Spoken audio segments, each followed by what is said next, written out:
أما بعد فأعوذ بالله من الشيطان الرجيم بسم الله الرحمن الرحيم قل هو الله أحد الله الصمد لم يلد ولم يولد ولم يكن له كفوا أحد صدق الله العظيم আজকে আমরা সংক্ষেপে এই সূরা সম্পর্কে কিছু আলোচনা শুনব। আমাদের উপস্থিতিও কম আর আমি নিজেও একটু অসুস্থ, তো এই জন্য যেন ধারাবাহিকতা বজায় থাকে এই জন্যই আজকে বসা। হাদিস শরীফে আছে সর্বোত্তম আমল হচ্ছে সেইটা যেটা কম হয় কিন্তু সেটা ধারাবাহিকভাবে করা হয়। মুআযাবাত যেটা আরবিতে বলে, বিরামহীনভাবে ধারাবাহিকভাবে করা হয়, সেটা হচ্ছে সর্বোত্তম আমল। তো আমরা প্রথমেই এই সূরার সাধারণ অর্থ, যে এই সূরায় যে 4টি আয়াত আছে, এই 4টি আয়াতের সাধারণ অর্থ আমরা জানব। এরপর এর আনুষঙ্গিক বিষয়গুলো আমরা শুনবো ইনশাআল্লাহ। কুল হুয়াল্লাহু আহাদ, আপনি বলুন। রাসূল সাল্লাল্লাহু তাআলা আলাইহি ওয়াসাল্লামকে সম্বোধন করে আল্লাহ রাব্বুল আলামিন বলছেন, আপনি বলুন তিনি আল্লাহ, এক অদ্বিতীয়, অর্থাৎ তিনি এমন এক যেটাকে বলে একক, যে ছাড়া আর কেউ নাই, এমন এক সত্তা যার কোনো দ্বিতীয় নাই। যারা পিছনের সারিতে পড়ছেন মেহরবানি করে এদিকে এসে পড়লে ভালো হয়।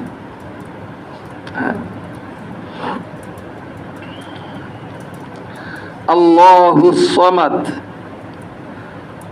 আল্লাহ মুখাপেক্ষীহীন, নিরবভ, মানে তার কোনো কিছুর অভাব নাই। তিনি কারোর মুখাপেক্ষী নন, বরং সকলেই তার মুখাপেক্ষী। তিনি কারোর মুখাপেক্ষী নন এতটুকুই না, তিনি কারোর মুখাপেক্ষী নন, সাথে সাথে যত দুনিয়াতে যা কিছু আছে সব তার মুখাপেক্ষী। লাম ইয়ালিদ ওয়া লাম ইউলাদ, তিনি কাউকে জন্ম দেননি, তার থেকে কেউ তিনিও কারোর থেকে জন্মগ্রহণ করেননি। ওয়ালাম ইয়াকুল লাহু কুফুয়ান আহাদ, কেউ তার সমকক্ষ নেই। সত্তার দিক দিয়ে, গুণের দিক দিয়ে কেউ তার সমকক্ষ নেই। এটা হচ্ছে সাধারণ অর্থ।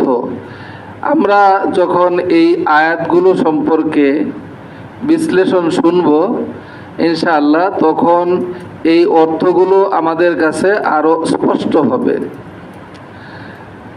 প্রথমত এই সূরার নাম, এটা আমরা সকলেই জানি, সূরাতুল ইখলাস। আবার অনেকে বলে কুল হুয়াল্লাহ সূরা। এই সূরার অন্তত 20টি নাম আছে এবং প্রত্যেকটা নামের ওই নামকরণের কারণও আছে। তো আমাদের কাছে এই সবগুলো নাম প্রসিদ্ধও না, প্রচলিতও না, আর আমাদের এই সবগুলো স্মরণ রাখাও সম্ভব না। আর এর মধ্যে খুব বেশি সাধারণ মানুষের জন্য অনেক বেশি উপকারীও তো নেই। তবে এইখানে আমাদের কাছে যে কয়েকটা নাম আমরা সহজেই বুঝতে পারবো, তার মধ্যে একটা হচ্ছে সূরাতুল ইখলাস, যেটা এখানে লেখা আছে বা আমরাও জানি। সূরাতুত তাওহীদ, সূরাতুস সামাদ, আর একটা আমাদের একেবারেই পরিচিত নাম কুল হুয়াল্লাহ সূরা। সূরা দেখেন,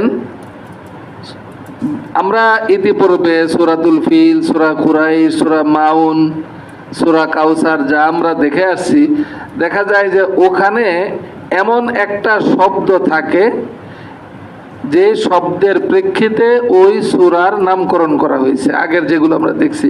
কিন্তু এখানে ইখলাস, এটার কিন্তু কোনো এই ইখলাস শব্দটা এই সূরার যে 4টি আয়াত আছে এর মধ্যে কিন্তু নাই। তো এই ইখলাস নামে নামকরণ করার কারণ কি? ইখলাস অর্থ হচ্ছে একদম খালেস করা, খাঁটি করা। তো এখন এই সূরা, যে এই সূরার প্রতি বিশ্বাস, পরিপূর্ণ বিশ্বাস স্থাপন করবে, সে দিনে একদম একনিষ্ঠ হয়ে যাবে, খালেসভাবে সে দিনে অন্তর্ভুক্ত হবে। এই দিকে লক্ষ্য করে এই সূরার নামকরণ করা হয়েছে সূরা ইখলাস। এছাড়া সূরাতুত তাওহীদ শুরুতেই বলা হয়েছে কুল হুয়াল্লাহু আহাদ, যে আল্লাহ এক, অদ্বিতীয়, তিনি ছাড়া একজনই, আর কেউ নাই। এ তাওহীদ, আল্লাহর একত্ব প্রমাণ হচ্ছে, এই জন্য এই সূরার নাম সূরাতুত তাওহীদ। এছাড়া সূরাতুস সমাদ, সমাদ শব্দটাও কিন্তু এখানে সরাসরি স্পষ্টভাবে আছে, আল্লাহুস সমাদ, সমাদ মুখাপেক্ষীহীন। তো এই দিকে লক্ষ্য করে এই সূরার এই নামেও নামকরণ করা হয়ে থাকে যে সূরাতুস সমাদ। আমরা কোরআন খুললেই দেখতে পাবো যে কোরআনের যে সূরাগুলোর যে বিন্যাস, যেভাবে সাজানো হয়েছে, যে ধারাবাহিকতা, সেই হিসাবে এই সূরার ক্রমধারা হচ্ছে 112 নম্বর সূরা। আর 2টি সূরার মাধ্যমে আমাদের কোরআনের সূরার বিন্যাস শেষ হবে।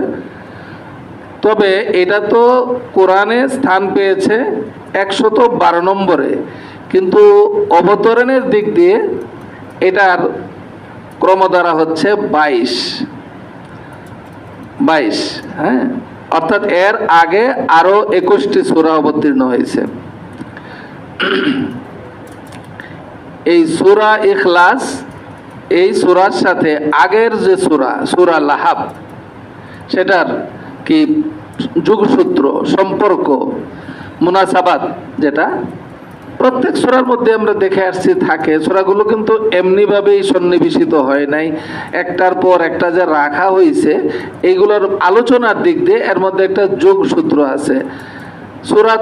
সূরা লাহাবের আলোচনায় আমরা যারা ছিলাম তারা আমরা জেনেছি যে সেখানে রাসূল আকরাম সাল্লাল্লাহু তাআলা আলাইহি ওয়াসাল্লাম যখন তাওহীদের ডাক দিয়েছিলেন সফা পাহাড়ের উপরে সকলকে একত্রিত করে, তো সেই কুরাইশ নেতারা কিন্তু সম্পূর্ণরূপে সেটা প্রত্যাখ্যান করেছিল। বিশেষভাবে আবুল আহাব, সে অগ্রগামী ছিল, তার পরিণতিও আমরা জেনেছি। এক কথায় বলতে গেলে তারা কেউ সেই দাওয়াতকে কবুল করে নাই। তারা সেই তাদের মুশরিকানা যে আকীদা, সেগুলোর মধ্যেই তারা লিপ্ত ছিল, এবং তাদের পরিণতিও সেটা আমরা পরবর্তীতে ইতিহাসের মাধ্যমে আমরা জেনেছি যে কিরকম, হাদিসেও বর্ণনা রয়েছে যে তাদের অনেকেই বদর যুদ্ধে করুণভাবে, নির্মমভাবে নিহত হয়েছে। তো আর এই সূরার মধ্যে যে আল্লাহ তাআলার একত্বের, যে আল্লাহর তাওহীদের ডাক দিয়েছিলেন, দাওয়াত দিয়েছিলেন সূরা লাহাবের মধ্যে, যারা তারা প্রত্যাখ্যান করেছিল, এই সূরা ইখলাসের মধ্যে সেই মহান রাব্বুল আলামিনের পরিচয় দেওয়া হয়েছে। তার তাওহীদের আলোচনা এই সূরার মধ্যে বিশেষভাবে স্থান পেয়েছে। এই সূরার কোথায় অবতীর্ণ হয়েছে সূরাটি? অধিকাংশ মুফাসসিরিনে কেরামের অভিমত হচ্ছে যে এটা মক্কায় অবতীর্ণ হয়েছে। কেউ কেউ বলেছেন যে মদিনায় অবতীর্ণ হয়েছে, এবং দুই ধরনের মতের মধ্যে কোনো বিরোধ নেই। কারণ আসলে এই সূরাটা একটা প্রশ্নের প্রেক্ষিতে অবতীর্ণ হয়েছে। প্রশ্নকারী কে, এই নিয়েও মুফাসসিরিনে কেরামের মাঝে বিভিন্ন রকম মতভেদ রয়েছে। অধিকাংশ মুফাসসিরিনে কেরামের অভিমত হচ্ছে যে মুশরিকদের পক্ষ থেকে এই প্রশ্ন উত্থাপিত হয়েছিল। কেউ কেউ বলেছেন যে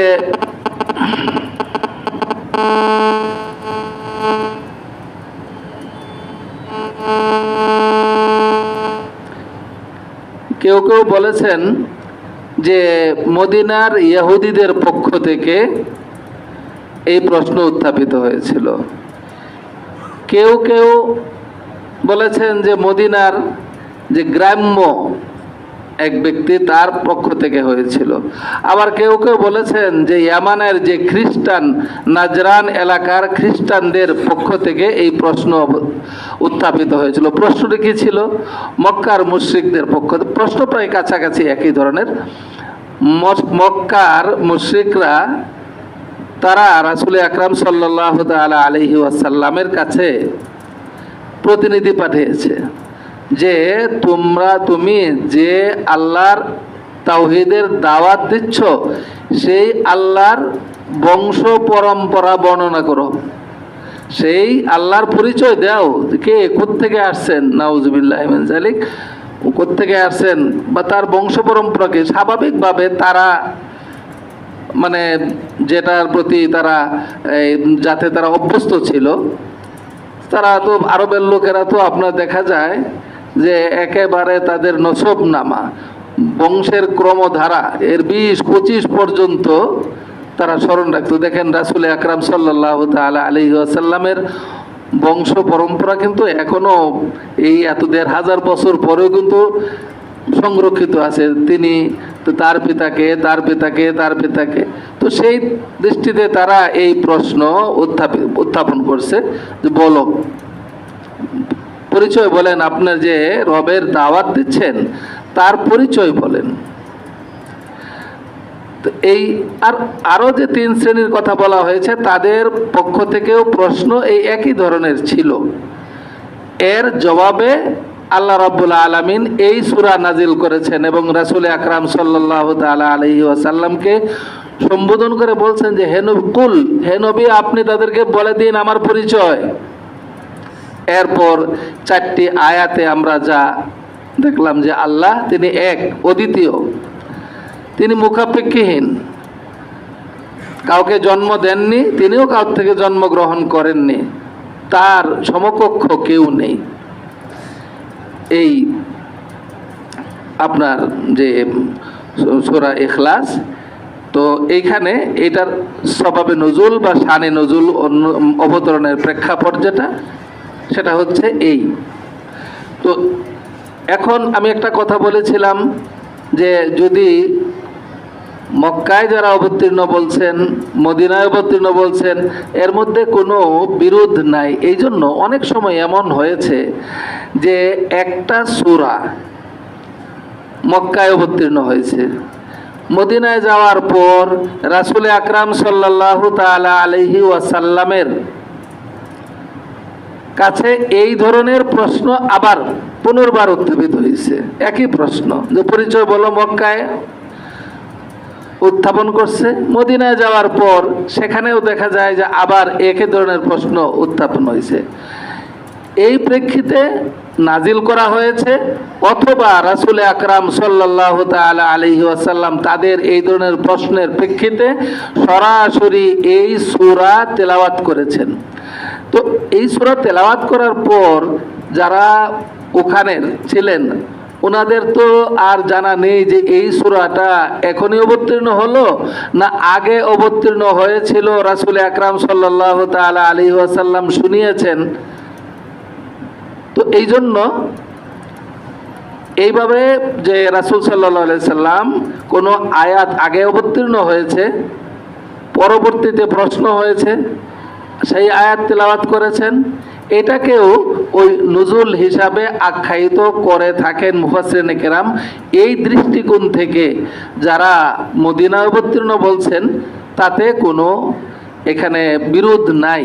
তবে অধিকাংশ মুফাসসিরিনে কেরামের অভিমত হচ্ছে যে এই সূরা মক্কায় অবতীর্ণ। এই সূরার বিভিন্ন ফজিলত রয়েছে, তোর মধ্যে একটি হচ্ছে যে এই সূরা কোরআনের 1/3 সমতুল্য। সুবহানাল্লাহ।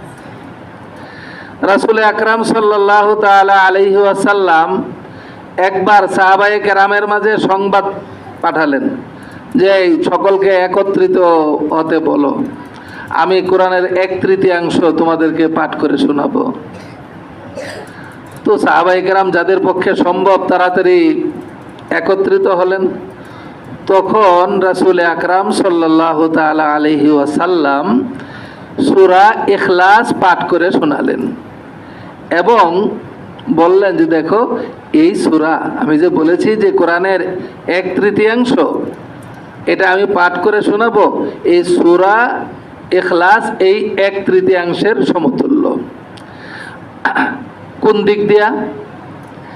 কোরআনের মূল আলোচ্য বিষয়, মৌলিকভাবে যে বিষয়গুলো নিয়ে আলোচনা করা হয়েছে তন্মধ্যে একটা হচ্ছে তাওহীদ, রিসালাত, আখিরাত।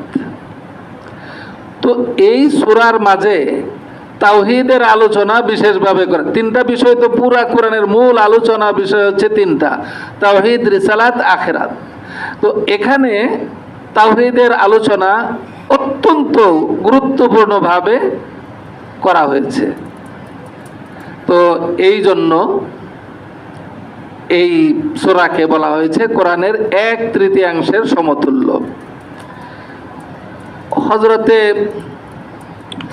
রাসূল আকরাম সাল্লাল্লাহু তাআলা আলাইহি ওয়াসাল্লাম থেকে বর্ণিত বুখারী শরীফের হাদিস যে রাসূল সাল্লাল্লাহু আলাইহি ওয়াসাল্লাম বলছেন যে সেই সত্তার কসম যার মুষ্টিতে আমার জান, যে সূরা ইখলাস পাঠ করলো সে 1/3 কোরআন যেন পাঠ করলো।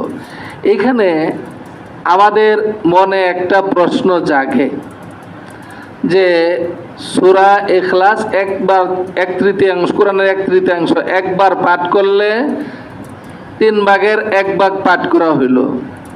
তো এখন যদি কেউ 3বার পাঠ করে তাহলে তো আপনার পুরা কোরআন 3বার পাঠ করলে হয়ে যায় না? হ্যাঁ।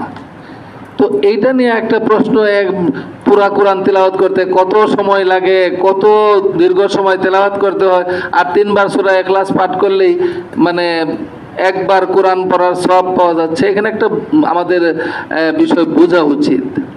দেখেন আমরা এটা কিন্তু জানি এবং এটা হাদিসেরই কথা যে কোরআনের কেউ যদি নাকি 1 হরফ পাঠ করে তাহলে 1 হরফ বলতে কি যদি যতটুকুই পাঠ করে প্রতি হরফের বিনিময়ে 10 নেকি করে আল্লাহ তাআলা দেন। এটাকে আপনার ন্যূনতম তার ইখলাসের ভিত্তিতে, তার অন্তরের অবস্থার ভিত্তিতে আল্লাহ তাআলা এই 10 না আরো অনেক গুণ, 1 হরফের নেকি অনেক গুণ আল্লাহ পাক বাড়িয়ে দেন। এটা হলো ন্যূনতম। তো এইরকম ভাবে কোরআনের একদম শুরু থেকে শেষ পর্যন্ত যদি তেলাওয়াত করা হয় তাহলে আয়াত সংখ্যা কত, শব্দ সংখ্যা কত, হরফ সংখ্যা কত, সেই হিসাবে কত কোটি কোটি সওয়াব। আর এখানে আপনার শুধুমাত্র সূরা ইখলাস 3বার পাঠ করলো 1 খতমের সওয়াব পেয়ে গেল। বুঝার বিষয় হচ্ছে এটা। দেখেন একটা তো হচ্ছে কোরআনের একেবারে শুরু থেকে শেষ পর্যন্ত যদি আপনার তেলাওয়াত করা হয় তাহলে ওই 10 নেকি প্রতি হরফে, এই হিসাবে একটা নেকির পরিমাণ দাঁড়ায়। এটা হলো একবার খতম করার সওয়াব হলো। আরেকটা হচ্ছে কোনো বান্দা যদি পুরা কোরআন খতম করে, একটা তো ওই সওয়াব হইল, আরেকটা হইল পুরা কোরআন খতমের জন্য একটা আলাদা সওয়াব। কোরআন যে খতম করলো, শেষ করলো, এটা আলাদা সওয়াব খতম করার কারণে। শুরু থেকে শেষ পর্যন্ত আমি মনে বিষয়টাকে বুঝাইতে পারছি আপনাদেরকে। একটা হচ্ছে যে মনে করেন আলিফ লাম মিম, তো এইখানে আলিফ লাম মিম, তো এইখানে 30 নেকি হইল। এই ধারাবাহিকতায় যদি নাকি আপনার একদম সূরা নাস পর্যন্ত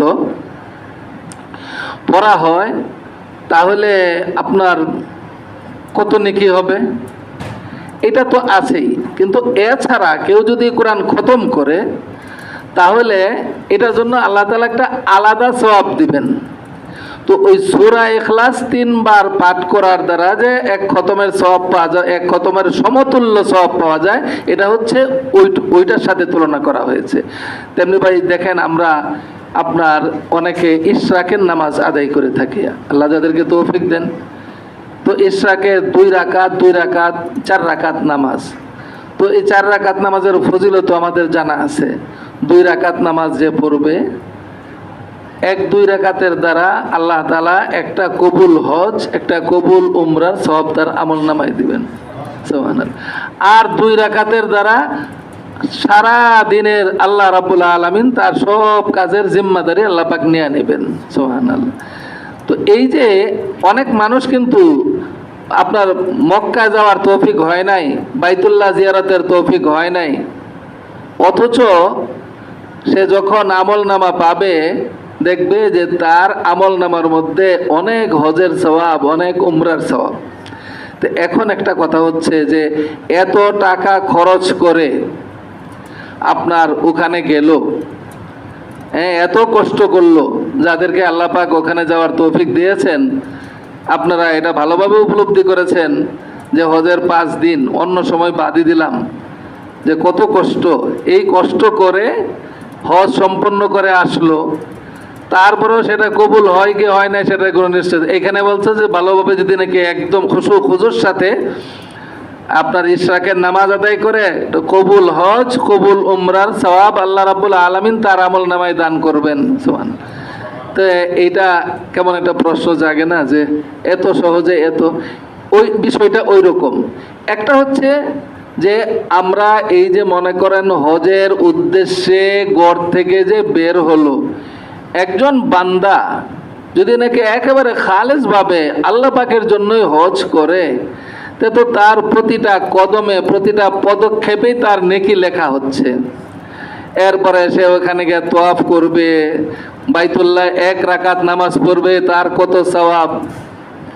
তাওয়াফ করবে, বাইতুল্লাহর চতুর্পাশে তাওয়াফ করবে, তার কত সওয়াব। যত তাওয়াফ করবে সব বেশি হইতে থাকবে। হ্যাঁ, বাইতুল্লাহর দিকে তাকায় থাকলেও তো সওয়াব, কারণ বাইতুল্লাহর উপর প্রতিদিন 120টা রহমত নাজিল হয়, হাদিসের কথা। তার মধ্যে 60টি হচ্ছে তাওয়াফকারীদের জন্য, যারা তাওয়াফ করতে থাকে তাদের জন্য 60টি, যারা নামাজ আদায় করে তাদের জন্য 40টি, 100। আর যারা আল্লাহর মহব্বতে, আল্লাহর ঘরের মহব্বতে কিছুই করে না, শুধু বাইতুল্লাহর দিকে তাকিয়ে থাকে যে আল্লাহর ঘর, আমার রবের ঘর, তাকিয়ে থাকে, তাদের জন্য, তাদেরকে আল্লাহ রাব্বুল আলামিন মাহরুম করবেন না, তাদের জন্য বৃষ্টি রহমত। তো এই যে এত ভাবে তিনি সওয়াবের অধিকারী হচ্ছেন, আর 2 রাকাত ইশরাকের নামাজ পড়ে আপনার সেই সব না, ওটা ভিন্ন। ওই কোরআনের হরফ হিসাবে যে সওয়াব, সেটা তো একটা বিশাল ভান্ডার সওয়াবের, সেটা না। এখানে যেমন নাকি কোরআন পূর্ণ করার দ্বারা, পূর্ণ কোরআন তেলাওয়াতের দ্বারা যে একটা সওয়াব পাওয়া যাবে, ওই সওয়াব পাওয়া যাবে যেমন সূরা ইখলাসে 3 বার পড়ার দ্বারা, ঠিক তেমনি ভাবে এই হজের কার্যক্রম শেষ করার, পুরা হজ কমপ্লিট শেষ করার দ্বারা এটার জন্য আল্লাহ তাআলা আলাদা একটা সওয়াব দিবেন, যে হজের শেষ করলো। আর এখানে ইশরাকের যে 2 রাকাতের দ্বারা যে একটু কবুল হজ, কবুল উমরা, এটা হচ্ছে ওইটা। তো এই জন্য এই ব্যাপারে আমাদের মনে কোনো থাকা উচিত না। তো রাসূল সাল্লাল্লাহু তাআলা আলাইহি ওয়াসাল্লাম যে কথা বলছেন যে নাকি একবার সূরা ইখলাস পাঠ করলো, সে 1/3 কোরআন পাঠ করলো। হযরতে আবু আইয়ুব আনসারী রাদিয়াল্লাহু তাআলা আনহু একবার সাহাবায়ে কেরামের মজলিসে বসা ছিলেন রাসূল সাল্লাল্লাহু আলাইহি সাল্লামের পরে।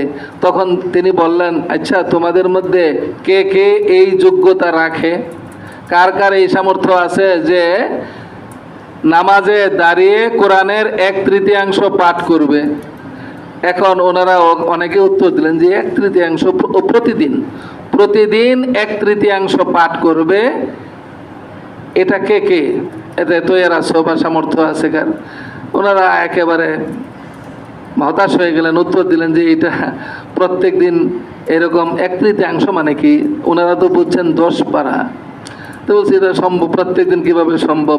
তখন হযরতে আবু আইয়ুব আনসারী রাদিয়াল্লাহু তাআলা আনহু বললেন যে, কেন, তোমরা কি সূরা ইখলাস পাঠ করতে পারবে না? সূরা ইখলাস তো হচ্ছে কোরআনের 1/3 সমতুল্য। তো কাজেই অনেক গুরুত্বপূর্ণ সূরা, ফজিলতপূর্ণ সূরা। আম্মাজান হযরতে আয়েশা সিদ্দিকা রাদিয়াল্লাহু তাআলা আনহা থেকে বর্ণিত হাদিস, রাসূল আকরাম সাল্লাল্লাহু তাআলা আলাইহি ওয়াসাল্লাম একবার সাহাবায়ে কেরামের একটা ছোট্ট দল, যেটাকে বলা হয় সারিয়া, ছোট্ট দল প্রেরণ করলেন জিহাদের জন্য। ওখানে একজনকে আমির নিযুক্ত করে দিলেন। তো আমির উনি নামাজ পড়ান, আর ওইখানে যাদেরকে আমির বানানো হতো তিনি কিন্তু যেমনিভাবে জামাতেরও আমির, সব কিছুর আমির। আমাদের দেশে আমির আমরা যাদেরকে বানাই, তো দেখা যায় যে নামাজ পড়াবে দূরের কথা, একটা সূরাও দেখা যায় যে সহি শুদ্ধভাবে তাদের দ্বারা সম্ভব না তেলাওয়াত করা। আমাদের প্রধান উপদেষ্টা তো কর্তব্য ছিল যে বাইতুল মুকাররমের খতিব হবেন উনি, পরবর্তীতে যে প্রধানমন্ত্রী হবে তার তো এমন যোগ্যতা সম্পন্ন থাকা উচিত যে জাতীয় মসজিদে খুতবা দেবেন উনি। কিন্তু যারা হয়ে আসছে বা হয় ইতিপূর্বে যারা গেছে, প্রশ্ন ওঠে না। তো যাই হোক, বলছিলাম যে আমির নিযুক্ত করে পাঠিয়েছেন। এখন উনি নামাজে ইমামতি করেন। ওনার একটা কারণে, অর্থাৎ নামাজে এমনভাবে সূরা পড়েন সাহাবায়ে কেরাম খুব অসন্তুষ্ট, কিন্তু আমির কিছু বলাও যায় না। ওনার সমস্যাটা কি ছিল? উনি প্রত্যেক রাকাতেই সূরা ইখলাস পাঠ করেন, প্রত্যেক রাকাতেই সূরা ফাতিহা পড়ে সূরা ইখলাস পাঠ করেন। আসার পর ভিতরে তো খুব আছেই, কিছু বলা যায় না। রাসূল আকরাম সাল্লাল্লাহু তাআলা আলাইহি ওয়াসাল্লামের কাছে এসে অভিযোগ দায়ের করছেন, ইয়া রাসূলুল্লাহ, আপনি যাকে আমাদের আমির বানিয়েছেন উনি কি নামাজ পড়াইতে গেলেই সূরা ইখলাস। রাসূল সাল্লাল্লাহু আলাইহি ওয়াসাল্লাম বলছেন যে তাকে ডাকো। জিজ্ঞাসা করছেন যে তুমি কেন এই সূরা পাঠ করো, প্রত্যেক রাকাতে পাঠ করছো? বলছে, ইয়া রাসূলুল্লাহ, এই সূরার প্রতি আমার খুব মহব্বত লাগে, কারণ এই সূরার মধ্যে মহান রাব্বুল আলামিনের পরিচয় সংক্ষেপে পুরোপুরিভাবে বলে দেওয়া হয়েছে। রাসূল সাল্লাল্লাহু আলাইহি সাল্লাম তাকে বললেন, অন্যদেরকে বললেন, তাকে সুসংবাদ দাও, সে যেমন এই সূরাকে মহব্বত করে আল্লাহ তাআলাও তাকে মহব্বত করেন। সুবহানাল্লাহ। এবং এই সূরার মহব্বত তাকে জান্নাতে পৌঁছাবে। সুবহানাল্লাহ। কিন্তু এখন ওই সাহাবীকে এইভাবে পড়ার কারণে রাসূল আকরাম সাল্লাল্লাহু আলাইহি সাল্লাম এই সুসংবাদ দিয়েছেন। এই জন্য আমরা যেন এটা আজকের থেকে শুরু না করে দেই যে আমিও বাস, আর কোনো দরকার নাই। এটা তো হলো ওনার মনের একটা আবেগ ছিল, সেই আবেগ মহব্বতের কারণে, আবেগের কারণে তিনি ওই সময় পাঠ করেছিলেন। এটা তার জন্য রাসূল সাল্লাল্লাহু আলাইহি সাল্লাম অনুমোদন দিয়েছিলেন এবং তাকে সুসংবাদ শুনিয়েছিলেন। আমাদের তো আমাদের নিয়মেই পড়তে হবে। আমরা সেই সূরা ইখলাসের প্রতি সেই মহব্বত, সেটাকে আমরা আনতে পারছি। তো যাই হোক, অর্থাৎ অত্যন্ত ফজিলতপূর্ণ সূরা। অন্য এক রিওয়ায়াতে আছে রাসূল সাল্লাল্লাহু তাআলা আলাইহি ওয়াসাল্লাম বলছেন যে সূরা ইখলাস সহ পরের 2 সূরা, কোরআনের খতম পর্যন্ত, তার সূরা নাসের শেষ পর্যন্ত, পরের এই 2 সূরা 3 সূরা,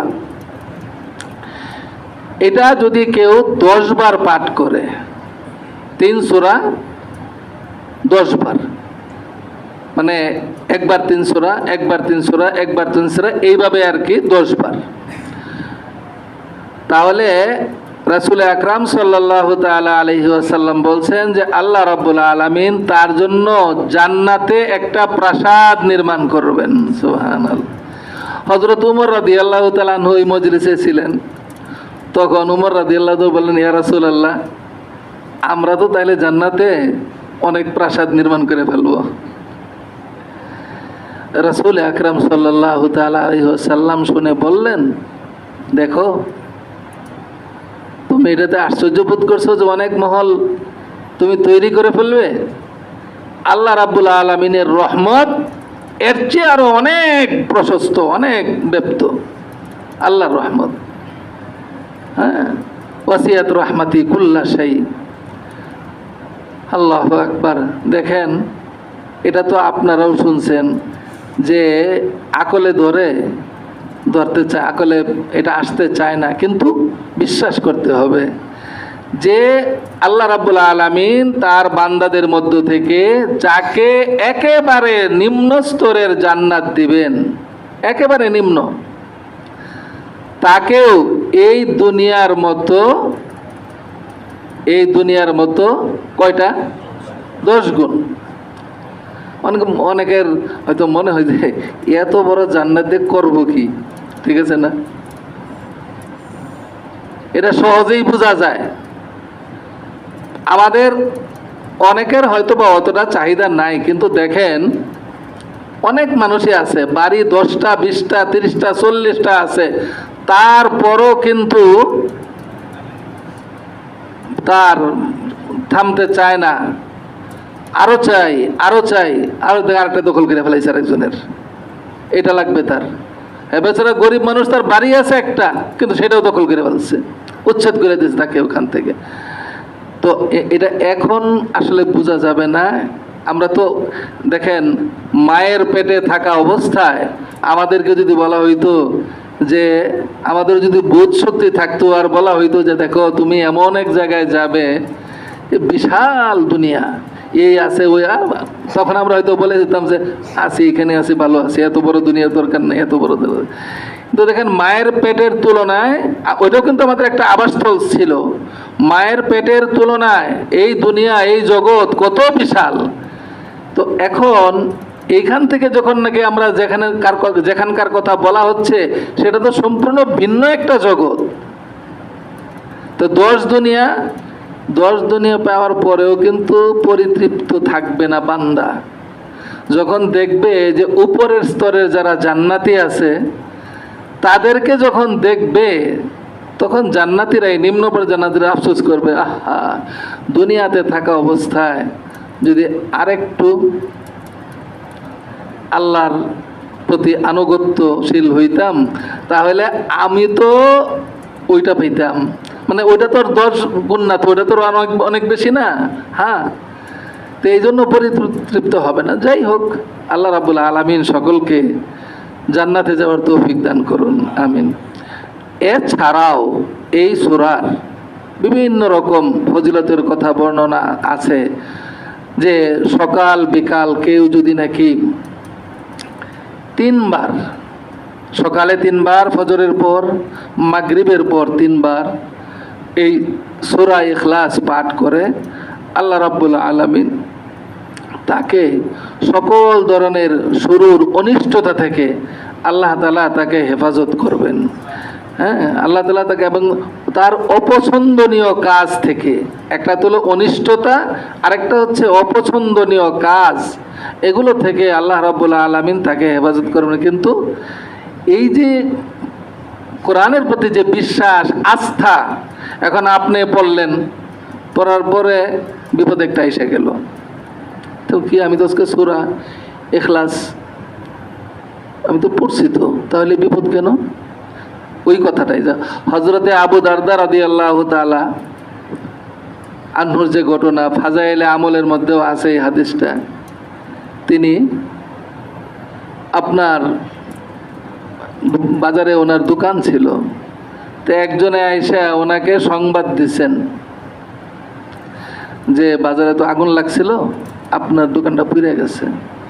উনি বললেন যে না, পুড়ে নেই। উনি কিন্তু দেখেন নাই, উনি বললেন যে আমার দোকান পুড়ে নাই। আরেকজনে এসে বলছে আপনার দোকানটা পুড়ে গেছে। ওনারা কিন্তু বাস্তবে দেখেন নাই, আগুন যেহেতু লাগছে সব পুড়ে গেছে, এরকম পুড়ে যাইতেছে, তো ওনারটাও পুড়ে যাবে। ওনাকেও বললেন যে না, পুড়ে নেই। তৃতীয় জন এসে সংবাদ দিছে যে বাজারে আগুন লাগছিল, আগুন এরকম দাউ দাউ করে জ্বলছিল, অনেক দোকানপাট পুড়ে গেছে, কিন্তু আপনার দোকানটা কাছাকাছি এসে আগুনটা থেমে গেছে। বলছে হ্যাঁ, তোমার কথা সত্য।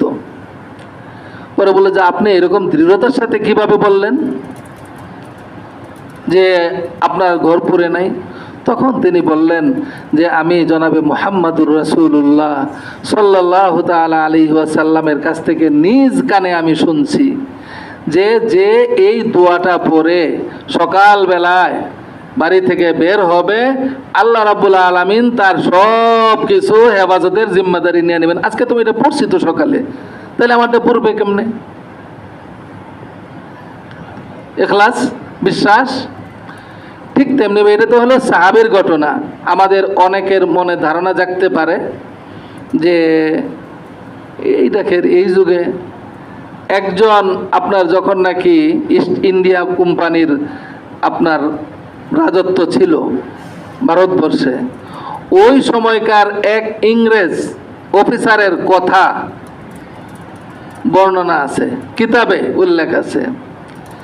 তা সে তো এমনি অফিসার, কিন্তু তার একটা ব্যবসায়িক প্রতিষ্ঠান ছিল।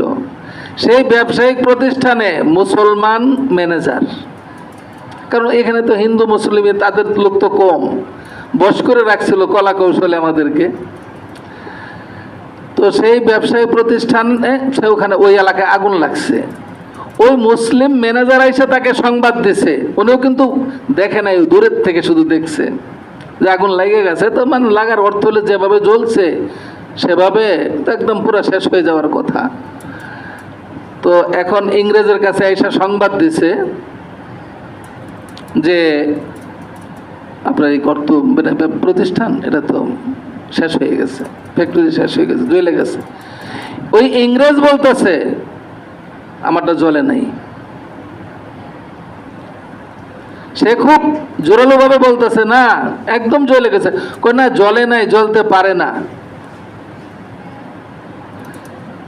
পরে খোঁজ নিয়ে দেখা গেল যে আসলেই ওই ইংরেজ যে তার যে ওই ব্যবসায়িক প্রতিষ্ঠান সেটা আগুন লাগে নাই, সেটাতে অন্যান্য অনেক ঘর পড়ছে, আগুন লাগে নাই। আপনি এইভাবে দৃঢ়তার সাথে কিভাবে বললেন? বলছে যে আমি শুনছি যে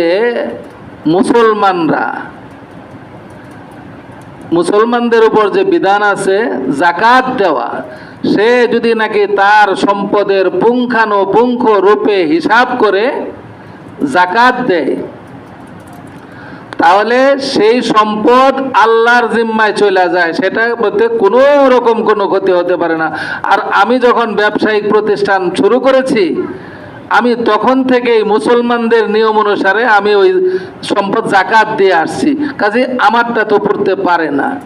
সে কিন্তু খ্রিস্টান, সে কিন্তু আল্লাহকে বিশ্বাস করে না, তৃত্ববাদে বিশ্বাসী, কিন্তু ইসলামের একটা বিধানের প্রতি তার এই আস্থা।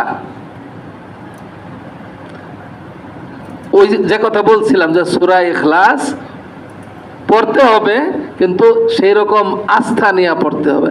আমার এক আত্মীয়ের ঘটনা, আমেরিকা থাকে, মানে ওই সময় হ্যাঁ বেড়াইতে আসছিল।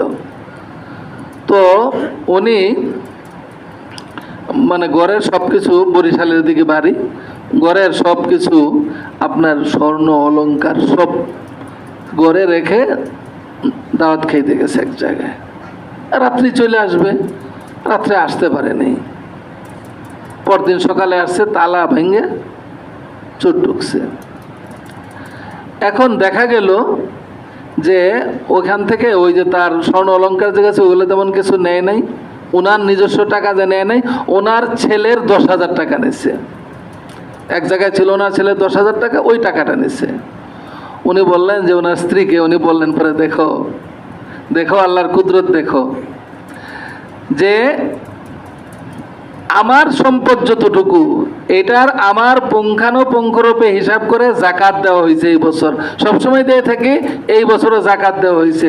দেখো আমার মানে তোমার স্বর্ণ অলংকার যেগুলো আমি দিছি বা তোমারও আছে, এগুলো সব আমি জাকাত দিছি, আমার যে টাকা এগুলার জাকাতও আমি দিছি, এগুলো কিন্তু কিচ্ছু নেই নাই। ওই যে 10,000 টাকা ছেলে তার স্কুল থেকে ফলাফল ভালো করছে, সেটার জন্য 10,000 টাকা সে পুরস্কার পাইছিল। এটা আর কাউকে বলেন বাপকেও জানায় নাই, ওটা রেখে দিয়েছিল এক জায়গায়, ওইখান থেকে সেটা ভেঙে ওইটা নিয়ে গেছে। এই হিন্দুস্তানির এক বড় আলেমের ঘটনা। আবার আল্লাহ তাআলা ওনাকে সম্পদও দিয়েছিলেন। তো উনি রাত্রিবেলা দেখলেন যে মানে আপনার খটখট আওয়াজ করতেছে, ওনার যে সম্পদ যে ঘরে খটখট আওয়াজ করতেছে। মাত্র 15 টাকা দামের তালা লাগানো, এই কথাও লেখা আছে, মাত্র 15 টাকা দামের তালা লাগানো ওইটার মধ্যে। চোরে অনেক চেষ্টা করতেছে, তালা ভাঙতে পারতেছে না। উনি খটখট আওয়াজ পাওয়ার পরে উনি উঠছেন, তো ওইটা দেখেন যারা এরকম চেষ্টা করতেছে, উনি চোরে অন্য কিছু না বলে বলেন যে চেষ্টা চালিয়ে যাও। তো এটা শুই না, তো চোর চলে গেছে, উনিকে ঘুমাইছে, আবার এসে শুরু করছে। ফজর পর্যন্ত চেষ্টা করে যখন ফর্সা হয়ে যাচ্ছে তখন চলে গেছে। তো যখন ঘটনা উনি বর্ণনা করছেন তখন বলছেন যে এই ঘটনা, তো বলছে আপনি এরকমভাবে নিশ্চিন্ত হয়ে ঘুমাইলেন কেমনে? আমি এই জন্য ঘুমাইতে পারছি যে আমার ওখানে যে সম্পদ আছে আমার পুরাটা হিসাব করে জাকাত দেওয়া আছে, এটা তো আল্লাহর জিম্মায় চলে গেছে। তো ওই চোরে টাকা 15 টাকা দামের তালা হইলেই কি, এটা তো আল্লাহর জিম্মায়। আর যেটা আল্লাহর জিম্মায় চলে যায় এটার মধ্যে অন্য ক্ষতি করবে কিভাবে? তো এই জন্য আমাদেরও কিন্তু, যদিও নাকি আমাদের এই সূরার সাথে প্রাসঙ্গিক না, এটা আসছে শুধু এই জন্য যে এই যে আমরা সূরা ইখলাস পড়ব এর ফজিলত লাভের জন্য। তো এই সূরা ইখলাসের ফজিলত পাওয়ার জন্য সেই আস্থা, সেই বিশ্বাস পুরোপুরিভাবে রেখে যদি পড়ি তাহলে আমাদেরকেও আল্লাহ তাআলা সেই ফজিলতের অধিকারী করবেন ইনশাআল্লাহ। যেমনিভাবে আসলো আপনার জাকাতের বিষয়টা, যে জাকাত এই যেমন আস্থা নিয়া আপনার জাকাত দিয়েছিলেন, আল্লাহ রাব্বুল আলামিন সেটার ফল দেখাই দিয়েছেন। কিন্তু দুঃখজনক বিষয় হইল সেই ইংরেজ তো ইসলামের এই বিধানের প্রতি বিশ্বাস করে সে এত এইভাবে উপকৃত হইল, কিন্তু যাদের নিয়ম বিশ্বাস করে সেটার উপর আমল করে একজন বিধর্মী অমুসলিম সে উপকৃত হইল। কিন্তু আমরা অনেকে মুসলমানরা আজকে সেই বিশ্বাসও আমাদের ওইভাবে নাই, আর সেটার উপর আমলও নাই। বাংলাদেশের মানুষ যাদের উপর আপনার জাকাত ফরজ, সকলেই যদি নাকি পুঙ্খানুপুঙ্খ রূপে হিসাব করে জাকাত আদায় করত, তাহলে 1 বছর 2 বছর 3 বছর এরপরে বাংলাদেশে জাকাত নেওয়ার মতো কোনো লোক পাওয়া যাইত না। অথচ আমরা মুসলমান, আমরা জাকাত দেই। জাকাত হয়েছে আপনার 10 লাখ, কোনো রকমে 1 লাখ দিয়ে মনে মনে ভাবি অনেক দিয়ে দিছি। অথচ এই জাকাত দেওয়ার দ্বারা সম্পদ পবিত্র হইল, জাকাত দেওয়ার দ্বারা আল্লাহ তাআলা সম্পদ বৃদ্ধি করে দিবেন, কত ধরনের কথা বলা হয়েছে। কিন্তু এগুলো তো কোনো কিছু, আমরা তো বাহ্যিকটা দেখি। এটা একটা কথা হইল 40 লাখ টাকা আছে আমার, বছর করছেন 1 লাখ টাকা দিয়ে দিতে হবে আমার টাকা এটা। কিন্তু আল্লাহ পাক কোরআনে বলে দিয়েছেন, ওয়াল্লাযীনা ফী আমওয়ালিহিম হাক্কুম মালুম লিস-সাইলি ওয়াল মাহরুম, যে ধনীদের কথা বলা হয়েছে যে তাদের সম্পদের মধ্যে গরিব যারা চেয়ে বেড়ায়, অসহায় অনাথ, তাদের অধিকার এটা আল্লাহ তাআলা প্রতিষ্ঠা করে দিয়েছেন। জাকাত তো আমাদের কাছ থেকে মানুষের নিতে আসে, আমরা একটু অন্যরকম আচরণ করে থাকি। আমরা এটা চিন্তাও করি না যে এইটা যে ব্যক্তি জাকাত নিতে আসছে সে ভিক্ষা নিতে আসে নাই, সে আমাদের প্রতি দয়া করতেছে, যে আমাদেরকে এসে স্মরণ করাই দিতেছে যে আমার পাওনা টাকাটা দেন। বছরটা গেলেই এটা গরিবের আমানত আপনার কাছে, এটা পৌঁছে দেওয়ার দায়িত্ব, এটা গরিবের আমানত আপনার কাছে আছে। আমানতের মধ্যে তো যার আমানত তার কাছে পৌঁছে দেওয়াটাই হচ্ছে নিয়ম। ইন্নাল্লাহা ইয়া'মুরুকুম আন তু'আদ্দুল আমানাতি ইলা আহলিহা, আল্লাহ পাক হুকুম করছেন, নিশ্চয়ই আল্লাহ তাআলা হুকুম দিচ্ছেন যে তোমরা আমানতকে তার হকদারের কাছে পৌঁছে দাও। তো কাজেই আমাদের এই বিষয়টার প্রতিও খেয়াল করা উচিত। যাই হোক, আমরা এখানে সূরা ইখলাসের যে ফজিলতগুলো আমরা শুনলাম, একটা শুনছি যে কোরআনের 1/3 সমতুল্য। তো সেই সওয়াব লাভের আশায় আমরা সূরা ইখলাস বেশি বেশি করে পাঠ করব। হ্যাঁ, আল্লাহ তাআলা যদি নাকি শেষ রাত্রে ওঠার তৌফিক দেন যাদেরকে, তো সেখানে আমরা অন্য সূরা সাথে 2 রাকাত পড়লে দেখেন সূরা কাফিরুন, সূরা ইখলাস আমরা পড়তে পারি।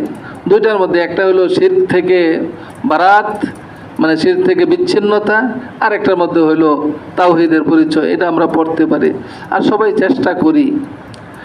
হ্যাঁ, আপনার এই আমলটা দ্বারা আল্লাহ রাব্বুল আলামিনের খুব কাছাকাছি হওয়া যায়। খুব শেষ রাত্রে আল্লাহ পাক যাদেরকে তৌফিক দেন, অনেকে আছে যে ঘুম ভেঙে যায় তারপরে অলসতা লাগে, এটা না করা উচিত। এইটা দ্বারা ওই সময় 2 ফোঁটা চোখের পানি আল্লাহ পাকের কাছে অনেক প্রিয়। আমরা সকলেই চেষ্টা করি। আল্লাহ তাআলা সকলকে তৌফিক দান করুন, আমিন। তাই আজকে আমি বলছিলাম যে অল্প সময়, তারপরেও কিছুটা দীর্ঘ হয়ে গেছে। কাজেই যেহেতু আমরা পরবর্তী আরেকটা দিন এই সূরার বিশ্লেষণ শুনবো, কাজেই মশকের যে বিষয়টা ছিল এটা আজকে আর হচ্ছে না। আমরা একমাত্র